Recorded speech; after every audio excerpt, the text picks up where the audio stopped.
Yo, what is going on, fellow Shenaniganders? I am on the good old 401 heading east to Toronto to pick up a pinball machine, and I have some time to kill, so I thought for fun that I would do my own little take on pinball tournaments and the state of them. It was just within a week that I stumbled across Tim Sexton's video on the state of pinball tournaments and why he quit competitive pinball. So A, that was news to me that Tim Sexton quit, and B, I was kind of shocked about all the points he made about the negative side of tournament pinball. So I watched his video, and he definitely made some good points, and some other points I, thought could be argued or looked at in a different light. But, and then recently during the IFPA 19 World Pinball Championships, I saw Jeff Teolis did a little live stream on Facebook for, maybe it was a 15-minute kind of rebuttal or discussion about his thoughts on tournament pinball as well, and he had also some good points there. And so I thought, since I've got time to kill, I would share my opinions. So I have zero notes, zero preparation, so I have zero expectations, and I'm hardly articulate to begin with on a good day, and I've been awake for just like an hour, so we'll see how this goes. There may be some editing involved. I could never do something like that live like Teolis, because I'll just stumble and bumble and fumble all over my words. But my competitive pinball experience started in 2007 at the Canadian Pinball Championships at Player One, I think it was. And then, so that was my first tournament. I believe 2008 they did not run it, and then they showed up again in 2009, which was my second pinball tournament, and I'm pretty sure that is where Gary Stern was. This is also at Player One in Toronto.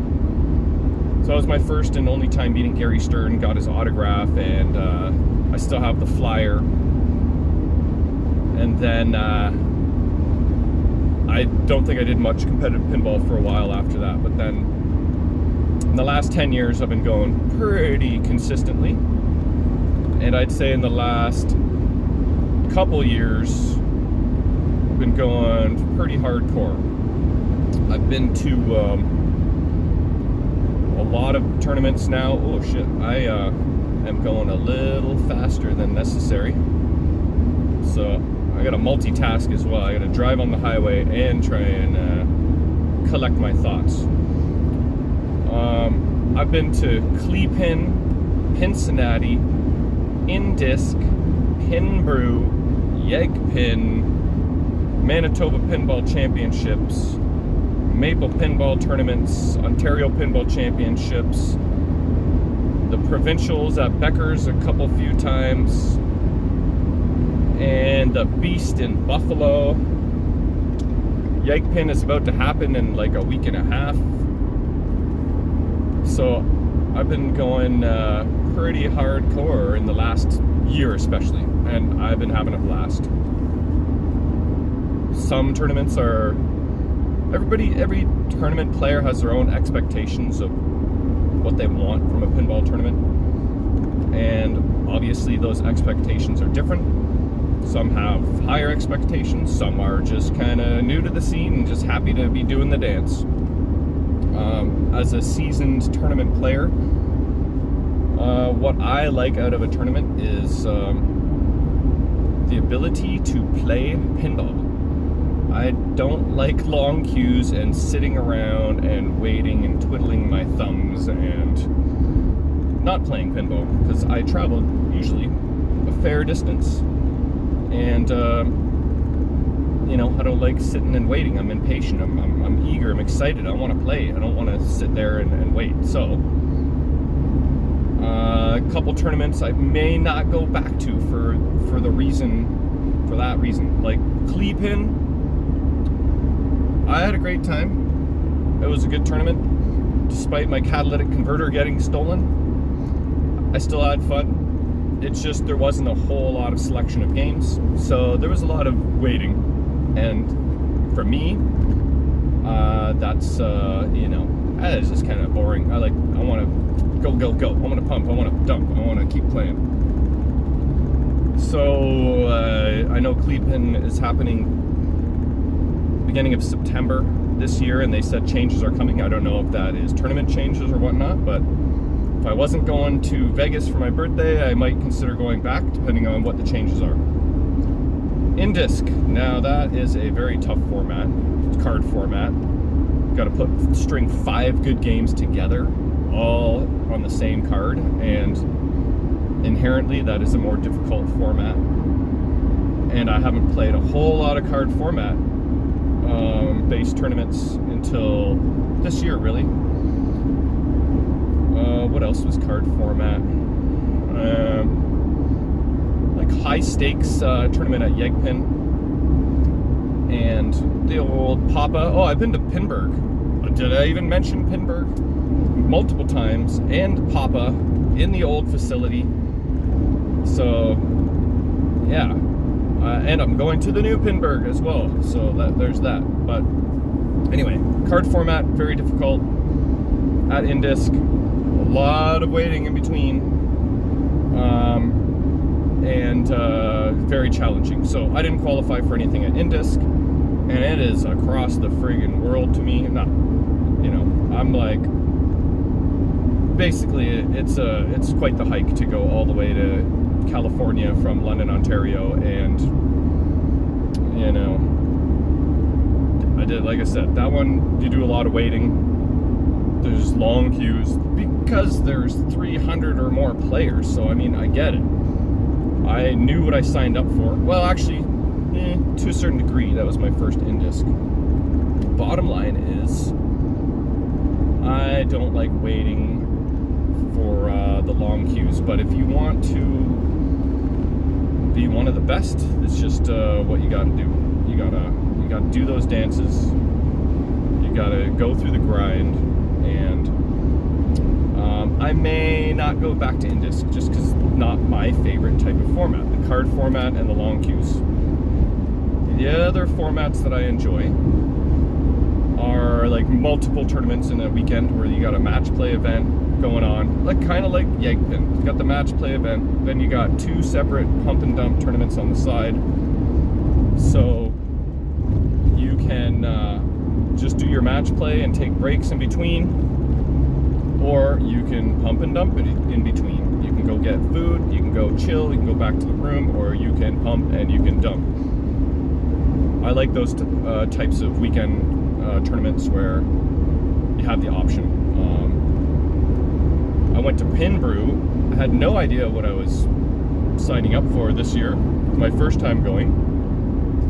I just thought the tournament was going to be a bit of an afterthought, and I thought I might be, kind of bored, like touring the show. There's only so much show to check out. But I was pleasantly surprised at the format. It was basically pump and dump meets match play, and I thoroughly enjoyed that format. I went in expecting it to be just kind of meh, and it was great. I would definitely go back to Pinbrew. Okay, so yeah, that's a little bit of talk about different tournaments, different expectations, different formats. There's a little bit of there's something for everyone. So you got an expectation of what you want, then you pick that type of tournament. So I will go back to Maple Pinball, go back to Buffalo, go back to Pinside. That's another unique format. 3 different style tournaments, 3 different days. But possibly the card formats and the super long wait time tournaments, those are the ones I might not go back to. Anyway, so you can pick and choose whatever you like, right? The other things that were brought up were like the venues, and what they offered to people. Was there lots of space? Was there lots of seating? Was there food around? Was it congested? Was it tight? Was it dark? Was it dingy? Every venue is different. Every venue has its pros and every venue has its cons. So, good on the tournament directors and the volunteers and the organizers for doing what they can. Like Teola said, if they're just kind of new to the tournament running,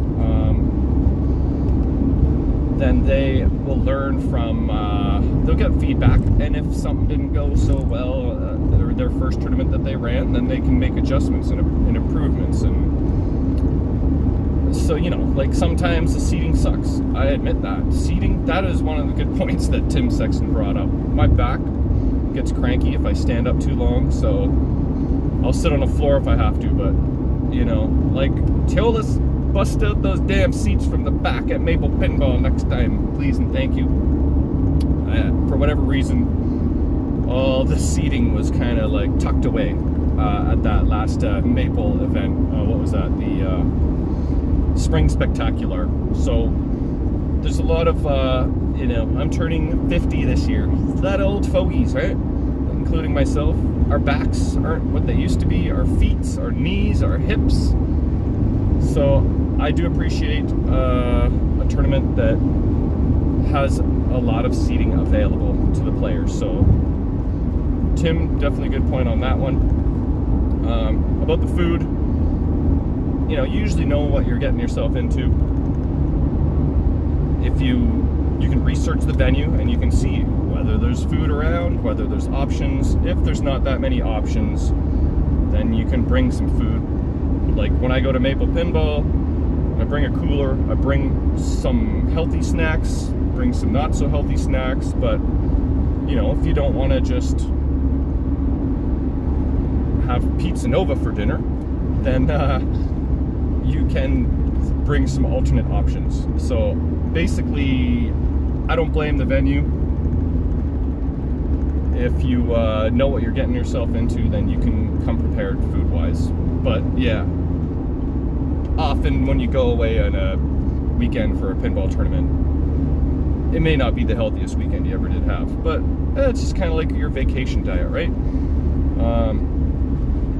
But you can prepare for that too. So what else? I think Tim Sexton was saying something about, it's kind of like pointing out that some venues are just, remote, in the middle of a parking lot, in the middle of a movie theater, and they ain't what they used to be, like the old Papa venue.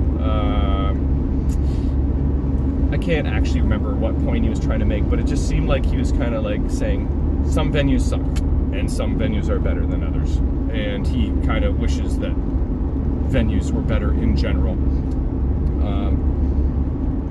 That it is what it is, right? Not every tournament can be the old Papa facility where it's like a magical wonderland. You open those doors like it's in such an inconspicuous commercial industrial area in a just random part of town, Carnegie, Pittsburgh, and you open up the doors and it's just like, a wonderland of pinball machines, you kid in a candy store type thing. That magic cannot be every venue.